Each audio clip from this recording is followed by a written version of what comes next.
은혜 받으신 하나님 말씀은 로마서 8장 18절에서 25절까지입니다. 고난과 영광의 후사의 길이라는 제목입니다.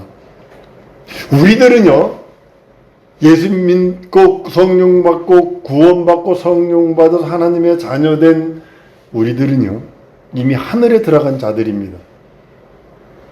은혜 속에 들어와 있는 은혜로, 하나님의 은혜로 사는 자들은 세상 사람과 분명히 다릅니다. 마태복음 23장 9절에 보면 이 말씀이 참 많은 사람들이 오해하고 초신자들이 그리고 아주 거부하는 말씀 중에 하나가 바로 이겁니다. 땅에 있는 자를 아비라 하지 마라. 너희 아비는 하나시니 곧 하늘에 계신 자니라. 이걸 가지고 생각해서 땅에 있는 자를 아비라 하지 말라 이랬다. 그래서 육신의 아버지, 자기를 낳아준 아버지를 부정하고 인정하지 말라는 그런 뜻으로 오해해서는 안 된다는 거죠. 예수님께서 왜 땅에 있는 자를 아비라 하지 말라 하셨을까? 우리는 생각해 봐야 합니다. 육신일에 속한 자들을 지배하는 자가 있다는 거죠. 공중고세 잡은 자 마귀를 가리키는 거거든요. 땅에 있는 자를 아비라 하지 마라. 이 소리가 마귀를 아비라 하지 마라 이렇게 말씀하신 거거든요. 세상에 속한 자들은요, 이 세상 임금 마귀가 그들의 아비입니다. 이것을 구체적으로 예수께서 뭐라고 그래요? 요한복음 8장 44절에 너희는 너희 아비 마귀에게 났으니 너희 아비 욕심을 너희도 행하고자 하느니라. 저는 처음부터 살인한 자요, 진리가 그 속에 없으므로 진리에 서지 못하고 거짓을 말할 때마다 저것을 말하나니 이는 저가 거짓말장의 거짓의 아비가 되었습니다. 요한복음 23장 9절에 있는 새 땅에 있는 자를 아비라 하지 말라는 것은 마귀를 뜻하고 있습니다. 예수 안에 있는 우리들은요, 우리의 육신이 비록 이 세상에 거할지라도 우리 이 땅에 속한 자들이 아니고 하늘에 속한 자들입니다. 아들의 나라로 옮겨진 자들이기 때문에 우리의 아버지는 마귀가 아니라 예수 아버지, 하나님, 우리의 아바 아버지가 되신다고 성경은 말씀을 합니다. 그래서 우리 영혼의 뿌리가 하늘로 옮겨져서 하나님의 후사로서 확정되었으니 하나님을 아바 아버지라 부른다고. 너희는 다시는 무서워하는 종의 영을 받지 않아 양자의 영을 받았으므로 아바 아버지라 하느니라. 로마서 8장 15절입니다. 갈라디아 4장 6절에는 너희가 아들인 거로 하나님이 그 아들의 영을 우리 마음 가운데 보내사 아바 아버지라 부르게 하셨느니라. 주님이 가르쳐 주신 기도라고 그래요. 주님이 가르친 기도에도 하늘에 계신 우리 아버지 하듯이요, 땅에 있는 자를 아비라 하지 아니하고 하늘에 계신 하나님을 아버지라 한다라고 성경은 말씀하고 있습니다. 그리고 그 하늘에 계신 그 하나님을 아버지라 부를 때 그것이 믿음은요, 마음에서부터 먼저 이루어지는 것입니다. 마음에 믿음이 있어서 마음으로 믿어 의에 이르고 입으로 시인하여 구원을 얻는다라고 성경 로마서 10장에 말씀을 합니다. 자신의 신분이 하늘의 신분이며 하늘나라의 시민이며 하나님의 자녀인 것을 시인할 수 있어야 한다고 로마서 10장 9절 10절에 말씀합니다. 내가 만일 내 입으로 예수를 주로 시인하며 또 하나님께서 그를 죽은 자 가운데 살리신 것을 내 마음으로 믿으면 구원을 얻으리니 사람이 마음으로 믿어 의에 이르고 입으로 시인하여 구원을 얻느니라. 내가 구원 얻는 두 가지를 말합니다. 내 입으로 예수를 주라 시인하라. 예수를 내 구세주, 내 하나님, 내 주로 고백해라, 이 말씀이고, 두 번째로는 뭐냐면 하나님께서 예수를 죽은 자 가운데서 살리는 것을 먼저 내 마음에 믿고 내 마음을 믿으면 구원을 얻으리니 이렇게 말합니다. 그래서 성경 그 다음에 말하면 사람이 마음으로 믿어 의에 이르고 입으로 시인하여 구원을 얻는다. 먼저 믿는 것이 마음입니다. 그 다음에 고백하는 것입니다. 죄인이었을 때 세상에 속한 신분입니다. 예수 믿고 침례받음으로써 혈육에서 완전히 끊겨 이제는 하나님의 후사가 되었다고 로마서 6장에서 끝없이 얘기합니다. 무릇 그리스도 예수와 합하여 침례를 받은 우리는 그의 죽으심과 합하여 침례를 받은 줄 알지 못하느냐 라면서 계속 3절에서 5절까지 말씀을 합니다. 그의 부활을 본받아 연합한 자가 되리라라고 하시면서 막 흥분하면서 사도 바울은 막 증거를 합니다. 진자는 이긴 자의 종이라고 베드로후서 2장 16절에 말씀하셨기 때문에 아담이요 마귀의 짐으로 인해서 마귀의 지배를 받는 진노의 자식이었다라고 말씀을 합니다. 우리는 본질상 진노의 자식이었다라고 에베소 2장 3절에 말씀을 합니다. 아담 이후로 진자는 이긴 자의 종이기 때문에 이제 마귀를 아비라 부를 수밖에 없고 마귀를 왕으로 섬길 수밖에 없고 마귀를 주인으로 섬길 수밖에 없다는 선언이기도 합니다. 예수 그리스도의 보혈의 공로를 믿고 의지함으로 말미암아 우리는 거기서 나옵니다. 마귀의 손아귀에서 나옵니다. 세상 임금의 손에서 공식적으로 탈출해 나올 수 있습니다. 그리고 마귀한테 세상 임금한테 선포하는 소리가 나는 침례인이다. 나는 예수 그리스도와 연합하여 죽었고 예수 그리스도와 함께 연합하여 살았노라 라는 것을 선포하는 것이 침례입니다. 하나님의 후사가 됩니다. 영접하는 자 곧 그 이름을 믿는 자들에게는 하나님의 자녀되는 권세를 주셨다 해서 하나님의 후사요 하늘나라를 기업으로 얻은 자라라고 성경은 말씀을 합니다. 믿음의 문을 통해서 우리가 그 나라에 들어갑니다.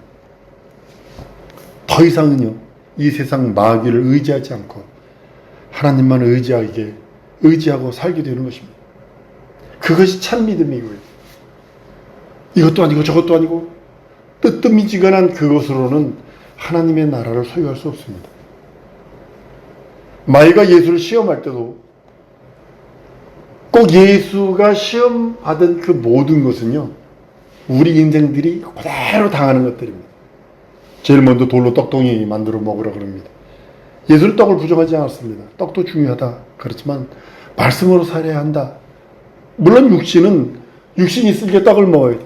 하루에 2끼든 3끼든 어떤 저기는 한 끼든 우리나라는요 전 세계에 3가지 부류의 사람들이 산답니다. 매일같이 하루에 3번 먹을 것이 들어오는 사람이 있고 어떤 사람은 북한 같은 지금 아주 엄청납니다만 이 음식을 먹으면 다음에 음식이 어떤 음식이 어디에 들어올지 모르는 사람들이 있어요. 아프리카에도 많고요. 콩고에도 있고요. 저기 많습니다. 그리고 어느 부족이냐면 이 음식을 달아 먹습니다. 이 음식이 영양가가 뭐고 이거 먹으면 칼로리가 얼마나 되고 이걸 먹으면 살이 찌나 안 찌나 이런 거 따져 먹는 이 세 부류의 민족들이 산답니다. 사람들이 산답니다. 근데 우리는 이 음식을 영양가를 따져가면서 이거 먹으면 뭐 살이 찌나 안 찌나 건강에 좋나 나쁘나 이걸 따져서 먹는 그 부류의 사람이 바로 한국 사람들이기도 합니다. 육신이 있기 때문에 먹을 것이 있어야 합니다. 목사인 나도 먹을 것이 필요합니다. 그렇지만 영은요 하나님의 입으로 나오는 모든 말씀으로 산다라고 선포하시는 겁니다. 또 마귀가 성전에서 뛰어내리라고 그럽니다. 네가 하나님의 아들인지 아닌지 증명해봐. 천사들이 그대와 마귀가 말씀을 다 걷어냅니다. 천사들이 내 발을 붙들여서 내 발이 돌에 부딪히지 않게 해줄 것이야 라고 하면서 말씀을 인용해 가면서까지라도 시험을 합니다. 예수는 하나님을 시험하지 마라 라고 고백을 합니다. 그리고 예수의 고백이 너무 큽니다. 이 말씀을 준비해서 맞다. 하나님을 한번 약속하신 일은 영원히 지키시는 분이시니 하나님을 시험하지 말라고 물리치십니다. 한번 따라하십니다. 하나님은 한번 약속하신 일은 영원히 지키신다. 이것이 우리의 참 믿음이어야 됩니다. 하나님이 한번 약속하신 일은 여러분과 나에게 한번 약속하신 일은 영원토록 지키시며 내가 포기치 않은 한 내가 포기치 아니하는 한 기도응답도 동일하게 하나님이 약속하셨으니 너희가 내 이름으로 구해라 찾으라 두들기라 라고 말씀하셨으니 그대로 믿고만 있으면 그 약속은 반드시 영원히 지키시는 분이 우리 하나님이십니다. 마귀는 온 천하의 영광을 줄 테니 자기의 경배하라고 합니다. 예수는 하나님께만 경배하라고 성경에 기록되어 있으면서 성경 말씀을 갖다 대면서 사단을 물리치십니다. 기록된 말씀, 기록되었을 때 하나님께서는 그 말씀으로 모든 시험을 이기시는 우리 예수님을 바라봅니다. 하나님의 나라에 들어가는 우리는 어떻게 하나님을 경배할까요? 오늘 이 말씀을 준비하면서 이거 참으로 우리 성도들이 알아야 되는 것들인데 하나님께서 잘 말씀하신다, 감동 주셨다라는 그런 감동을 받았습니다. 바로 예수 이름에 무릎 꿇는 겁니다. 어떻게 하나님께 경배하느냐? 예수 이름에 무릎 꿇는 겁니다. 예수만이 주인이시고 예수만이 왕이시고 내 생명 예수 것입니다. 내가 지금 누리는 모든 건강, 부귀, 영화, 하다못해 모든 것들 예수 것입니다. 라고 하면 그 앞에 무릎 꿇는 것입니다. 두 번째는 뭐냐면 오직 예수 이름으로만 하나님께 경배하는 거예요. 예수 이름에 무릎 꿇고 예수 이름만 영광 돌리는 거예요. 하나님을 경배하는 거예요. 어떻게 하나님께 경배할 수 있는가? 오직 예수 이름에 무릎 꿇고 오직 예수 이름으로만 하나님께 경배하는 거예요. 그 빌립보 2장 9절로 11절까지 말합니다. 이러므로 하나님이 그를 이렇게 높여 모든 이름에 뛰어난 이름을 주사 하늘에 있는 자들과 땅에 있는 자들과 땅 안에 있는 자들로 모든 무릎을 예수 이름에 꿇게 하시고 모든 입으로 예수 그리스도를 주로 신하여 하나님 아버지께 영광을 돌리게 하셨느니라 라고 말씀을 하시며 선포하십니다. 믿음으로 사는 여러분과 나는요, 은혜 받은 사람은 누구나 천하 영광을 마귀가 준다 할지라도 한번 따라합니다. 이 또한 지나가리라. 읽지 마셔야 됩니다. 부귀도, 영화도, 건강도, 가난도, 잘됨도, 못됨도, 안됨도 이 또한 지나가리라. 명심하셔야 합니다. 은혜 받은 자는 누가 천하 영광을 준다 할지라도 유혹받으면 안 돼요. 예수 이름에만 무릎 꿇어야 돼요. 한번 따라합니다. 내 평생 예수 이름에만 무릎 꿇리라. 예수 이름에 무릎 꿇는 거예요. 예배를 하더라도, 기도를 할지라도, 간구를 할지라도, 헌신하고 봉사하고 충성할지라도, 하다못해 내가 먹고 마시고 앉고 일어서고 잠잘지라도 내 안에 있는 예수 이름에 무릎 꿇고 예수 이름으로 하나님께 나가는, 한 번 더 따랐습니다. 예수 이름으로 하나님께 나가리라. 이것뿐이 없어요. 영적 생활 어떤 것이 성공하느냐? 예수 이름으로 하나님께 나가는 거예요. 내 인생의 목회의 모토가 뭐냐면 예수 앞에서 예수이라 예수와 함께입니다. 내가 왜 설교를 하고 녹화를 하고 녹음을 하느냐? 예수 앞에서 예수만 자랑할 것이고 예수 앞에서 예수만 찬양할 것이고 예수 앞에서 예수만 높일 것이고 예수 앞에서 예수만 가르칠 거예요. 왜냐하면 내 안에 있는 예수 이름, 어떤 형상이 내 안에 들어있는 것이 아니라 내 안에 있는 예수 이름에 무릎 꿇고 예수 이름으로 하나님께 나가는 거예요. 은혜 속에 있는 자는 항상 예수 이름을 의식합니다. 다른 말로는요, 예수 이름이 지배함을 받는다는 뜻입니다. 다른 말로는 예수 이름이 나를 감시하고 있다, 감시를 받고 있다는 뜻입니다. 은혜 속에 예수의 살찌고 피 흘린 공로의 은혜 속에 있는 자는 항상 예수 이름을 의식해서 예수 이름의 지배를 받고 예수 이름의 감시를 받고 예수 이름으로 사는 자입니다. 골로새서 3장 17절에 제가 한 말씀을 그대로 얘기합니다. 또 무엇을 하든지 말에나 일에나 다 주 예수 이름으로 하고 그 이름을 힘입고 하나님 아버지께 감사하라. 아들의 나라에서 사는 자는요, 우리가 아들의 나라에서 사는 자들입니다. 하나님의 말씀을 믿고 순종해야 합니다. 말씀이 없이는 여러분과 나의 믿음을 보일 수가 없어요. 나갈 수도 없어요. 그 앞에. 로마서 10장 17절에 그러므로 믿음은 들음에서 나며 들음은 그리스도의 말씀으로 말미암는다 라고 말씀을 해요. 끝없이 제가 녹화하는 이유가 뭐냐면 스승 목사님이 그러셨어요.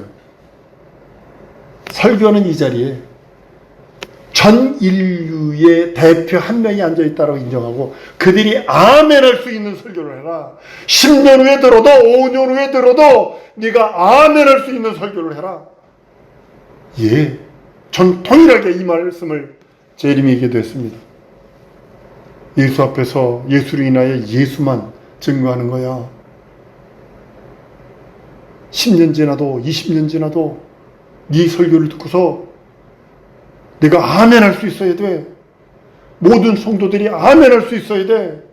전 지구에 있는 인류의 모든 아프리카 토인이든 누구든 상관하지 말고 부자든 가난하든 누구든지 상관하지 말고 하나님의 말씀 앞에 아멘할 수 있어야 돼 하는 말을 얼마 전에 한 적이 있습니다. 믿음은요, 옷을 입는 것처럼 겉으로 보여줄 수 있어야 합니다. 예수 믿는 믿음을 보이라고 한다면 여러분 어떻게 하시겠습니까?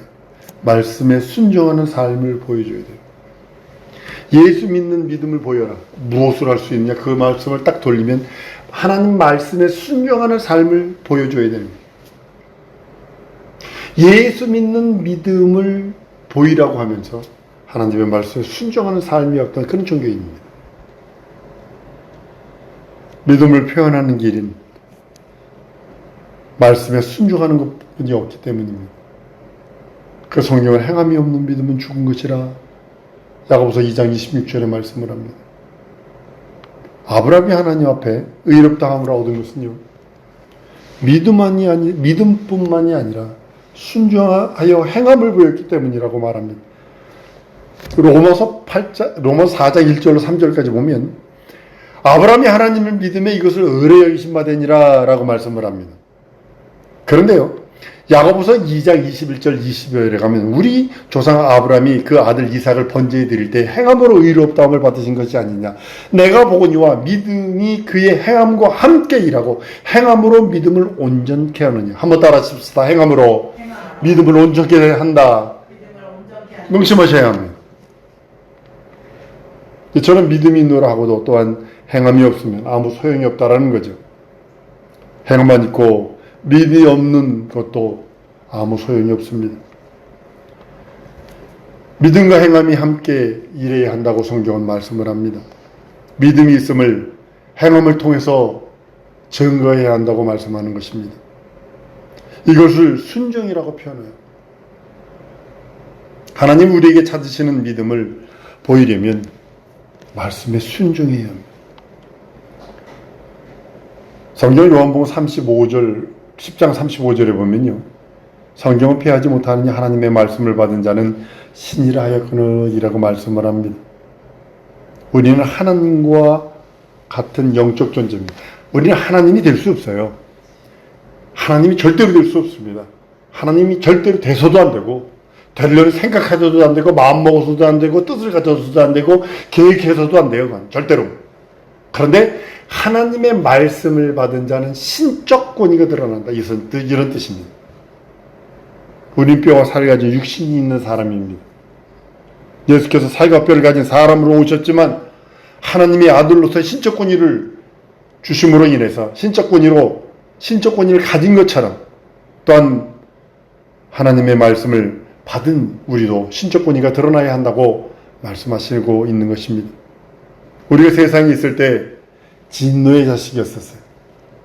마귀를 아비라 부르며 세상 임금으로 쫓았습니다. 하나님의 은혜를 입은 그 후로는 아들의 나라에 살고 신적 권위를 가지고 있는 하나님의 후사가 되었다라고 성경은 말씀을 합니다. 육체는 이곳에 있을지라도 우리 영혼은 하나님의 나라, 그 나라로 옮겨져서 하나님의 후사가 되었으니 신적 권위가 나타나야 합니다. 한번 따라 하십시다. 내게 신적 권위 주옵소서. 자녀되는 권세, 신적 권위는 그 말씀에 순종하는 것 외에는 없습니다. 우리는 이미 하늘나라로 옮겨진 자들이기 때문에 세상 사람들과 분명히 다른 면을 보여줘야 합니다. 항상 성령으로 충만한 사람, 그리스도의 생명으로 충만한 사람이어야 합니다. 예수께서 오신 것은 양으로 생명을 얻게 하고 더 풍성히 얻게 하려 하심이라고 요한복음 10장 10절에 말씀을 합니다. 우리 자신에게 생명이 풍성하고 그 생명을 다른 사람에게도 나눠주길 원하시는 것이 우리가 육체 동안 예수 믿고 구원받은 다음에 남은 사역이기도 합니다. 먼저 우리 자신의 생명을 충만하게 하는 그 방법은 말씀에 순종하는 것뿐이 없다니까요. 그래야 다른 사람의 병을 고쳐줄 수 있고 다른 사람의 연약한 짐들을 해결해 줄 수 있어요. 하나님은 이럴 수 없습니다. 연약한 짐을 우리가 짊어져 가는 것이 아닙니다. 그러나 그 연약한 자에게 하나님의 말씀을 내 생명을 전해줌으로 인해서 그 연약한 자가 바로 설 수 있다는 뜻이기도 합니다. 우리는 예수를 믿는데 그거에 따른 증거가 있어야 합니다. 우리가 주 안에서 들어가서 주와 더불어 먹고 마시는 자라면 주님이 우리에게 주시려고 하는 주님에게서 우리 예수에게서 나타난 것들이 우리에게도 동일하게 나타나야 합니다. 요한복음 14장 11절에 보면 내가 진실로 진실로 너에게 이르노니 나를 믿는 자는 나의 하는 일을 저도 할 것이요 또한 이보다 더 큰 것도 하리니 이는 내가 아버지께로 감이라. 더 큰 것도 한대요. 그래서 예수님보다 더 큰 어떤 그것이 있다는 게 아니라 예수님은 예루살렘과 그 근동 대가볼리 그 근동만 가셨어요. 그러나 예수 믿고 예수님의 한 그 능력과 이적과 표적을 가지고 우리는 전 세계를 뛰쳐나갈 수 있다는 그런 의미이기도 합니다. 우리는 예수의 피로 말미암아 죄에서 해방되었고 속죄되었고 구원받았고 거듭났고 하나님의 자녀됐고 하늘의 후사가 된 자들입니다. 우리의 믿음 고백을 통해서 구원받은 하나님의 자녀가 되었기에 후사가 되었기에 또한 성령의 증거를 받은 후에 하나님의 후사가 되어서 예수 그리스도가 가신 고난의 길과 영광의 길 후사의 길을 걸어가고 있어요. 여러분과 나는 지금 후사의 길을 걸어가고 있어요. 영광의 길을 걷는 것도 있지만 고난의 길을 걷고 있어요. 먹고 마시고 쓰는 것 때문에 얼마나 힘들어요. 그것 때문에 고민하고 번민하고 지금의 길은 고난의 길입니다. 믿음 지키는 것이 쉬운가요? 어렵습니다. 장차 하늘의 후사로서 들어가게 될 때 감당할 수 없는 놀라운 영광을 받게 되기 때문에 우리는 그것을 참아 기다리는 것입니다. 난 우리 사랑하는 성도들이 이 땅에서의 그 믿음을 더 견고하게 했으면 좋겠어요. 로마서 8장 17절 이하에 보면요. 18절까지 자녀이면 또한 후사 곧 하나님의 후사요 그리스도와 함께한 후사니 우리가 그와 함께 영광을 받기 위하여 고난도 함께 받아야 될 것이니라. 생각한데 현재의 고난은 장차 우리에게 나타날 영광과 좋게 비교할 수 없다라고 선언한 그 선언과 같습니다. 사성도 여러분, 후사로서 놀라운 영광이 기다리는 그 나라를 위해서 우리들의 믿음, 우리들이 갖고 있는 하나님이 주신 그 사명들, 하나님이 내게 맡기신 일들을 온전히 이루는 성도 되길 소원합니다. 진정으로 우리가 그 나라에서 먹고 마시는 자유, 주님과 함께 왕 같은 권세자로서 살 자들이면 하나님의 생명으로 충만해야 하고 하나님의 생명으로 충만하기 위해서는 진정으로 우리가 하나님의 말씀에 순종, 그 말씀에 절대적인 순종, 그 말씀으로 살려고 하는 애씀, 그 말씀으로 인해서 살려고 힘쓰는 그 힘씀이 있어야 된다는 사실입니다. 천하 영광을 준다 할지라도 물질에 넘어가면 안 됩니다. 명예에 넘어가면 안 됩니다. 예수와 바꿔치기 하는 일이 있어서는 안 됩니다. 예수 이름에 오직 무릎 꿇고 예수 이름으로만 하나님께 경배하리라. 오늘 이거 기도하십시다. 하나님, 예수 이름에만 무릎 꿇고 예수 이름으로만 하나님께 영광 돌리리라. 내 앉고 일어서고 먹고 마시고 의 현실과 상황과 저주와 내가 가지고 있는 모든 내 삶을 전반을 통하여 예수 이름에만 무릎 꿇고 예수 이름으로만 하나님께 영광 돌리게 싸우는, 경배하게 싸우는 나와 함께 주옵소서. 내 믿음의 성령과 말씀과 진리와 충만함으로 도와주시고 천군 천사 호위하사 역사해달라고 우리 다같이 통성으로 기도하십니다.